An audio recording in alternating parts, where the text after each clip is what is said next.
नमस्कार। अपनी हिंदी क्लास में बच्चों आपका हार्दिक स्वागत है। मैं आपकी शिक्षिका प्रीति गर्ग एक नए वीडियो के साथ आपके सामने आज फिर से उपस्थित हूँ। ये वीडियो मैंने बनाया है क्लास 10th के विद्यार्थियों के लिए। इस वीडियो में मैंने आपको संयुक्त वाक्य यानी कि रचना के आधार पर जो एक वाक्य भेद है, संयुक्त वाक्य, उनकी रचना कैसे होती है और उनकी पहचान कैसे की जाती है। बच्चों, इससे पहले वाले वीडियो में मैंने आपको सरल वाक्यों की पहचान बताई थी और सरल वाक्यों की रचना किस प्रकार होती है वो समझाया था। संयुक्त वाक्य हमारे सरल वाक्यों से ही निकले हैं। संयुक्त वाक्य जैसे कि इसके नाम से स्पष्ट है कि इसमें किसी चीज़ को संयुक्त किया गया है, अर्थात जोड़ा गया है। अब क्या जोड़ा गया है? स्वाभाविक है, हम वाक्य पढ़ रहे हैं तो वाक्यों को ही जोड़ा गया होगा।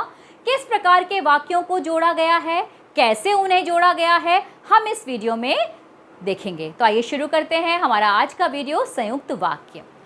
आप बोर्ड पे संयुक्त वाक्य के बारे में जो नोट्स हैं वो लिखे हुए देख रहे होंगे कि दो सरल वाक्य समुच्चय बोधक शब्दों या अवयवों से जुड़े होते हैं। यानी कि जो संयुक्त वाक्य की रचना होती है उसमें दो सरल वाक्य होते हैं, उन्हीं से संयुक्त वाक्य आता है। दो या दो से अधिक सरल वाक्य होते हैं, उन्हीं से मिलकर संयुक्त वाक्य बनता है। लेकिन जो उन्हें मिलाने का काम करता है, जो उन्हें जोड़ने का काम करता है, वो होते हैं हमारे समुच्चय बोधक शब्द या अव्यय।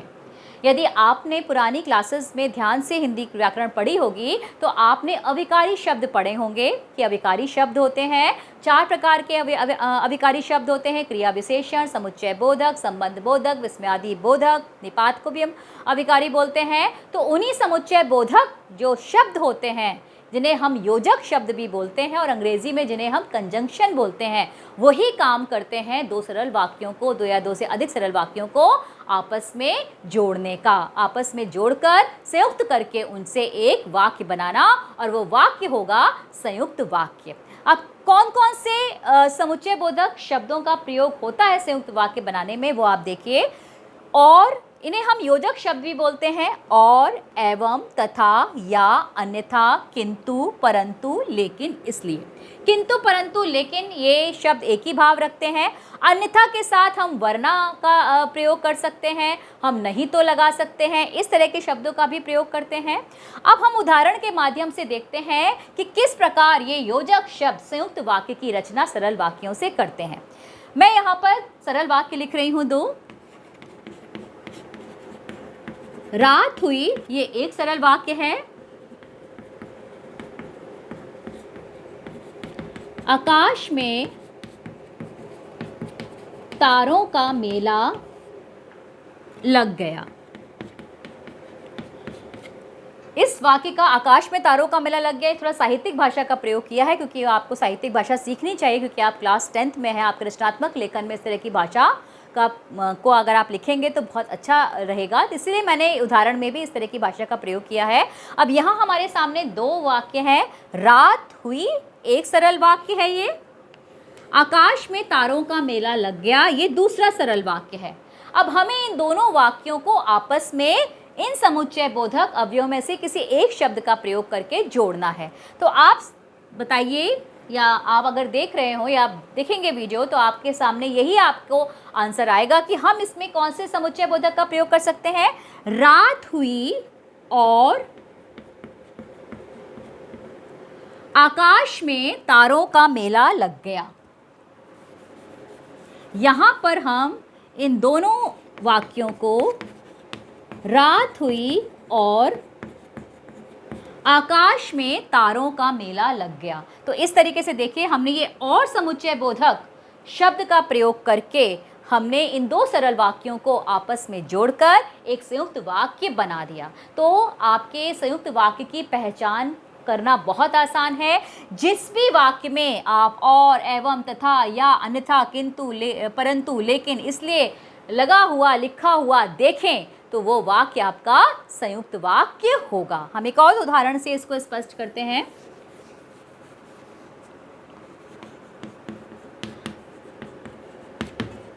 आप चाय लेंगे, आप कॉफी लेंगे, ये हमारे पास दो सरल वाक्य है, आप चाय लेंगे या कॉफ़ी लेंगे। अब हमें इन दोनों वाक्यों को आपस में जोड़ना है। जब आपके घर में कोई गेस्ट आता है तो आप उससे पूछते हैं आप चाय लेंगे, आप कॉफ़ी लेंगे। आप ऐसे नहीं पूछेंगे। आप इसको अगर अच्छी हिंदी में, शुद्ध हिंदी में पूछें तो ये वाक्य आपको संयुक्त वाक्य में परिवर्तित करके पूछना पड़ेगा। कैसे? आप चाय लेंगे या कॉफ़ी, इस तरीके से हमें इसको पूछना पड़ेगा। आप चाय लेंगे या कॉफ़ी। तो ये जो वाक्य है आपका, जिसमें हमने इन दोनों वाक्यों को, आप चाय लेंगे आप कॉफ़ी लेंगे वाक्य को हमने या समुच्चय बोधक से जोड़ा तो क्या बनकर आया? आप चाय लेंगे या कॉफ़ी। ठीक है, तो इस तरीके से हम देखते हैं कि दो सरल वाक्यों को हम इन समुच्चय बोधक शब्दों से जोड़कर हम इन्हें संयुक्त वाक्य में परिवर्तित कर सकते हैं। एक और वाक्य मैं लिख रही हूं।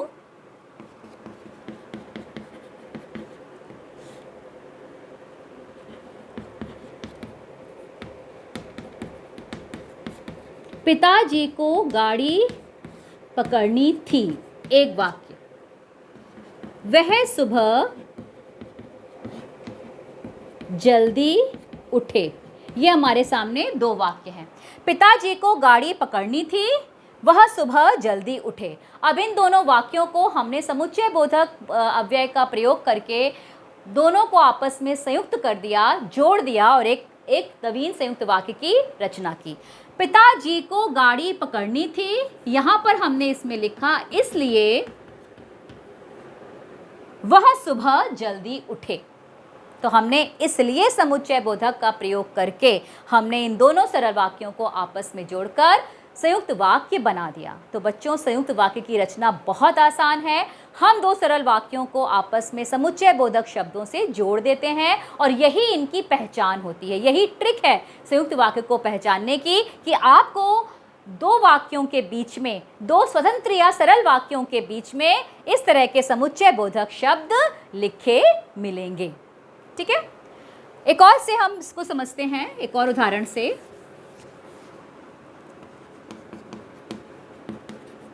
परिश्रम करो, असफल हो जाओगे। ये हमारे सामने दो वाक्य हैं। परिश्रम करो, असफल हो जाओगे। अब हमने इन दोनों वाक्यों को आपस में समुच्चय बोधक अव्यय से जोड़ा तो क्या बनेगा? परिश्रम करो अन्यथा असफल हो जाओगे। अन्यथा असफल हो जाओगे। ठीक है, अन्यथा वरना नहीं तो। परिश्रम करो नहीं तो असफल हो जाओगे। परिश्रम करो वरना असफल हो जाओगे। परिश्रम करो अन्यथा असफल हो जाओगे। तो ये सारे समुच्चय बोधक जो अव्यय हैं वो भी पहचान है हमारे संयुक्त वाक्य को पहचानने की, और उनका भी इस तरीके से हम प्रयोग करते हैं दो सरल वाक्यों को आपस में जोड़ने का कि परिश्रम करो अन्यथा सफल हो जाओगे। ठीक है, एक और उदाहरण से हम समझते हैं।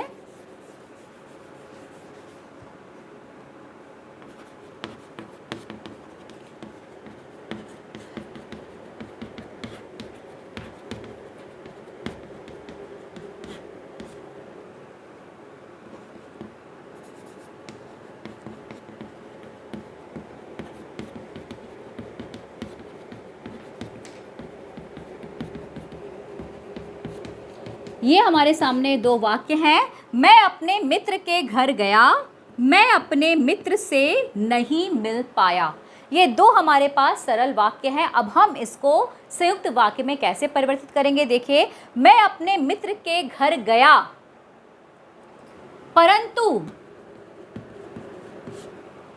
उससे मिल नहीं पाया, उससे मिल नहीं पाया। अब देखिए क्या परिवर्तन हुआ जो हमारे बोलने में आएगा। अगर हम इसको ऐसे बोलते कि मैं अपने मित्र के घर गया परंतु मैं अपने मित्र से नहीं मिल पाया, तो ये थोड़ा अटपटा लगता सुनने में।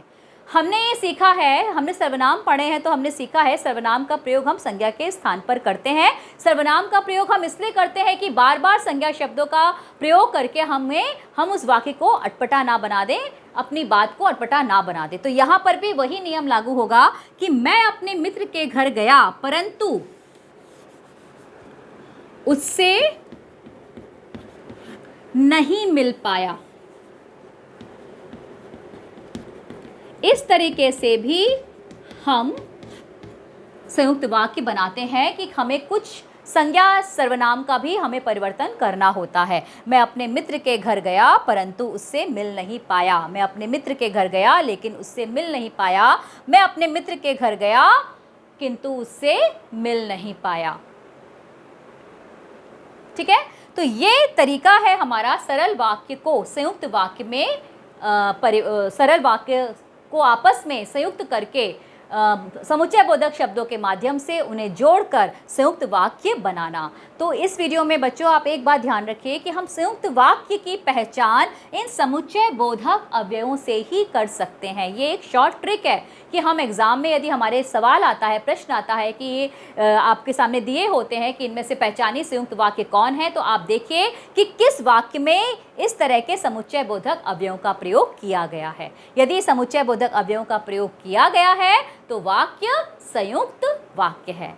तो आशा है बच्चों कि इन उदाहरणों के माध्यम से आपको समझ में आ गया होगा कि संयुक्त वाक्य क्या होते हैं, कैसे बनते हैं और हम एग्जाम में, परीक्षा में हम संयुक्त वाक्य की पहचान किस तरीके से कर सकते हैं। तो आगे के वीडियो में मैं आपको बताऊंगी कि हम किस प्रकार मिश्र वाक्य को पहचानते हैं और उनकी रचना कैसे करते हैं। तब तक के लिए आप मेरा ये चैनल सब्सक्राइब कीजिए और मेरी हिंदी अपनी हिंदी, मेरी हिंदी आपकी हिंदी मतलब अपनी हिंदी को पढ़ते रहिए और मुझसे जुड़े रहिए। Thank you.